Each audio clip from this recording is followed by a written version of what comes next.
For this week, we will be discussing Austin by Post Malone.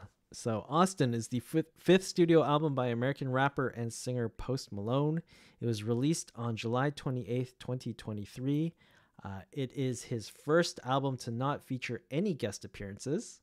The name of the album is titled after his real-life first name.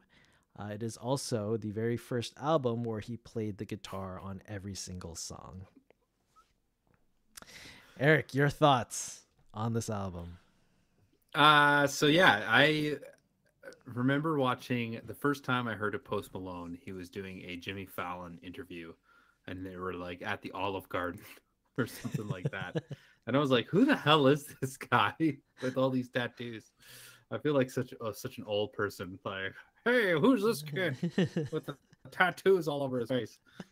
I did not. I remember listening to clips here and there of his stuff, and I didn't think that I was ever gonna like him, so I just never gave him a chance. However, like this is definitely the first, I would say, time I've sat down and even listened to a full Post Malone song. So this album, I did not think that I was gonna like this album, but I was actually thoroughly surprised because first of all, I was introduced to his Nirvana tribute concert to a mutual friend and avid listener of the podcast, and I was blown away. Like, definitely, he didn't have like the hardcore rock vocals, but like he was just like he just had that rock grungy vibe to him, which I kind of dug. So I've been kind of based my impression of Post Malone off that one tribute concert that he did for Nirvana. So I actually was thoroughly surprised when I listened to this album. I did not think that I was going to like it because I was like, oh, we're introducing individual territory here. I really don't know. Like, what would you classify as genre? Like, would it be pop? Yeah, it's still pop. It's still pop music. Mm-hmm. Yeah, I'm trying to think of like a specific genre he would fit into. It's very like a retro synth pop. Mm-hmm. Like, Yeah, that's a good way of putting it. Like definitely some sort of synth pop, but I think there's a lot of elements of like 80s sort of like Mm-hmm. of like that pop rock type of thing. So I feel like this is going to be like a Kelly Clarkson album. We're definitely going to get like, Flamed. oh my God, how do you say this about Post Malone? So I dug a bunch of these songs on the album. I'll start off by saying there, like I felt like the opener, "Don't Understand." It was a cool song. I think that the last song, "Laugh It Off," is probably one of my favorite songs of this album. I remember listening to that and I was like, "Oh shit, this is good." And he's got a good voice. Like he's got a good voice. He's musically talented. He knows how to do those hooks, especially in a song where I didn't think I was gonna like, but Something Real, where they kind of had that like choir-esque kind of vibe behind the pop and kind of like a hip hop kind of feel to the song. Yeah. I kind of dug that. However, I felt like his voice was way too auto-tuned. Yep. In this, and it was a shame because when I watched him on the Tiny Desk concert, I was like, this guy can sing. Mm-hmm. So why are you auto-tuning your voice too much? Yeah. And it just took away from that experience. But I still enjoyed some of the songs on the album, like which one? "Hold My Breath" was another good one. "Enough Is Enough." Like and I felt like the album was long, but the songs are short. The songs were short and they were actually spread out pretty well Mm-hmm. in terms of like listening to the album. So I didn't mind this album. Yeah. I thought I was gonna hate it, so I was very thoroughly surprised. Ben is saying alternate pop. Yeah, alt pop. That might be. It's somewhere in that mix. Yeah, to your point, like the album is 17 tracks, and when I first saw that, I was like, this is gonna be terrible. Like, there's no way Mhm. I'm gonna get through 17 tracks in one go. But all the songs were really short, except for the last song. It's funny that you say "Laugh It Off" is your favorite song, because that is 4 minutes and 6 seconds. Mhm. By like a country mile, it is the longest song, because after that, I think it's Something Real, which is like 3 minutes and 25 seconds. Like, nothing Mhm. comes close to that 4 minute mark. Mhm. Which is funny, because when I first listened to this from front to back, I was like, oh, these songs are really short. And they're like getting shorter. Each song is just getting shorter. There's like a 2 minute and like 30-second song in here. And I was thinking, like, oh shit, I'm listening to like a current pop album that's influenced by TikTok and short attention spans. That's like, I couldn't Mhm. get that out of my head. I was like, these songs are so short. This is what the kids are listening to now. It's like 2 minute, 30-second songs, which is funny because like punk rock back in the 70s was short songs, 2 minutes, 30 Mhm. seconds. So we sort of come full circle at this point, because Yeah, that's. yeah, Mm. like all these songs are just like super short because it's trying to fit into an algorithm, and like Spotify pays you after 30 seconds of streaming. So what's the point of writing a 5 minute song? Like, you get paid the same amount. You just want people to fly through your songs as quickly as possible. So like, there's a financial incentive to have a 2 minute and 30-second song, Mhm. because then people will just play all 17 tracks of your album, and you'll get Mhm. 17 times the revenue, versus a eight track album with like 8 minute songs, right? Mm. Then you only get 8 times the revenue.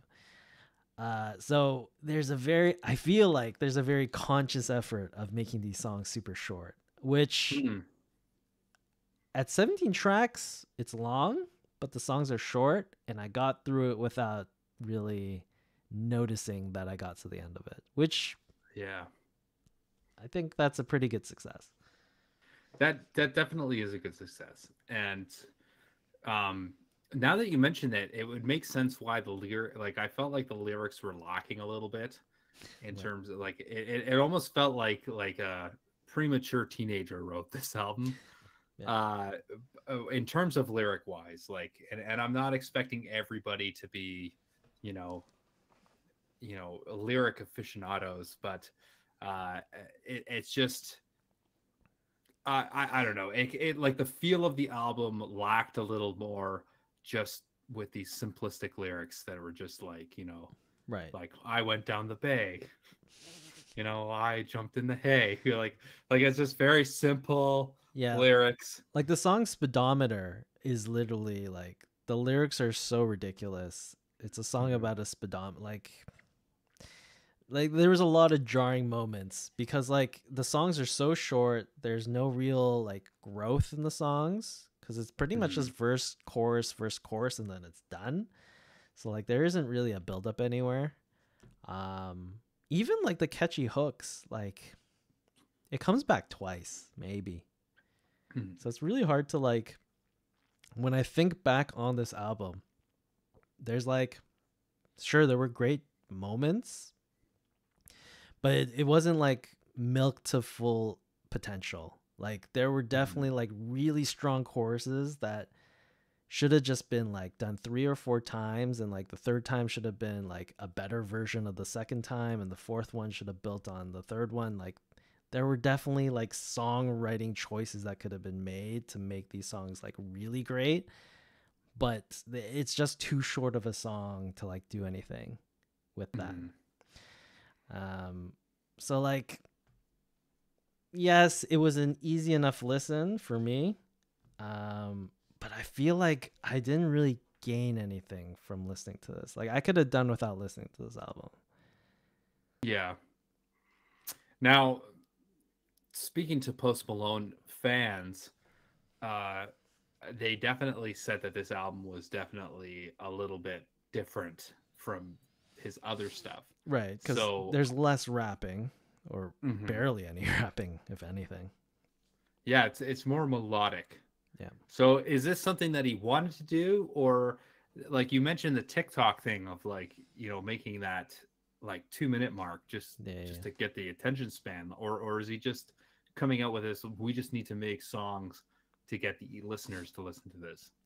I'm not so sure it was like I definitely think the shorter songs is a this business decision or a financial decision, but in terms of like shifting from like rapping to doing this sort of pop music or more melodic singing, I feel like that's more of an artistic choice. I feel like he's moving more towards that.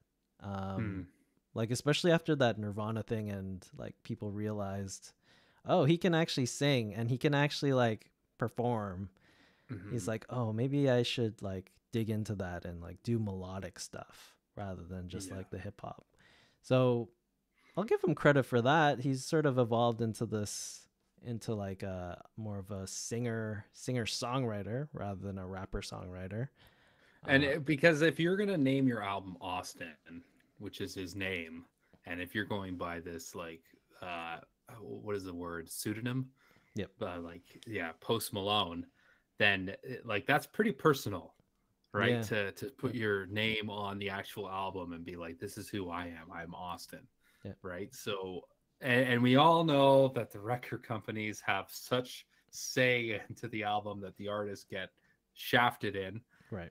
So maybe this is his first jump to kind of branch off to what he wants to do, which I do respect that as well. Yeah. So, but it did feel a little weird though, because it was like I felt like he was trying to be serious, but now that you mention all this, it's just like, was he like forced to keep that seriousness hidden Right. for the money aspect? Yeah. Like yeah, it's very clearly like when I listen to it, I can definitely hear like the manufactured side of it, like the business Mm-hmm. side of it, and it's sort of hard for me to separate that from the very good choruses, right? The nice instrumentation, the great production on this album, which is sort of a shame because you know there are great moments on this album, but I always like think, oh, there's someone in a suit here that's changing something for Yeah. sure. We need to add more auto tune Yeah, to his voice, yeah, which is crazy because he has this interesting vibrato, yeah, to his note, like that, to those long notes that he holds. It's yeah, just like that's a cool like vibrato thing, but it yeah, just sounds weird when it's just like like yeah. it's just Like I feel like having someone told him or someone forced him to put the auto tune that heavy on this record because they said, "Oh, you're out of tune on this song. Look at the grid. Look at the screen. You're definitely out of tune. You're not hitting a perfect E, so we need to auto tune you." But I feel like if it was a few cents off of E or E flat or whatever it is, like I still feel the raw voice would have mhm, worked better. You would have felt it a bit more. 100%. Yeah. Um. But yeah, I don't know. Ben's feeling a 6 out of 10 for from us, maybe a 7. Hmm. Um. But yeah, this one's a little bit difficult for me because like it wasn't a struggle to listen to this album by any Mhm. means. It was a relatively easy listen. Um, but there's just a lot of things where I had issue with how they approached the actual songwriting process for this. I agree. I agree. I thought that he did choose the good opener and a good ending to the album. Just the way that the flow of the album felt, and it did, like I wasn't like I listened to this being like, oh, I can't listen to this anymore. Right. Like I kept listening to it because it was definitely something I wasn't used to. It was interesting. It was new. It was kind of neat. There was a lot of stuff that I liked from it, but yeah, this is we definitely have dissected this further than what I thought we were gonna go into. So Yeah. All right, let's wrap this whole thing up. Eric, final thoughts and ratings on Austin by Post Malone. I'm gonna give this a 6 out of 10. Mm, I'm gonna give this a 6 out of 10. I enjoyed it, but I don't think that it was anything special. But I am interested to hear Post Malone without the suits influencing him, and what, like, I want to hear what he wants the album like, Right. because I do think he does have some creativity, but he's being held back. Yep. So Yeah. Nope, I'm with you on that. 6 out of 10. It's like, it's a decent enough album. It sounds pretty good. There's nothing offensive about it. It's not a difficult listen. There's just a lot more. There's a lot more growth on each individual track that could have been done. It sort of just left you hanging with like a verse and a chorus, and then it was out after that. So yeah, definitely a 6 out of 10 for me on this one. yeah. All right, cool. That was our discussion on Austin by Post Malone.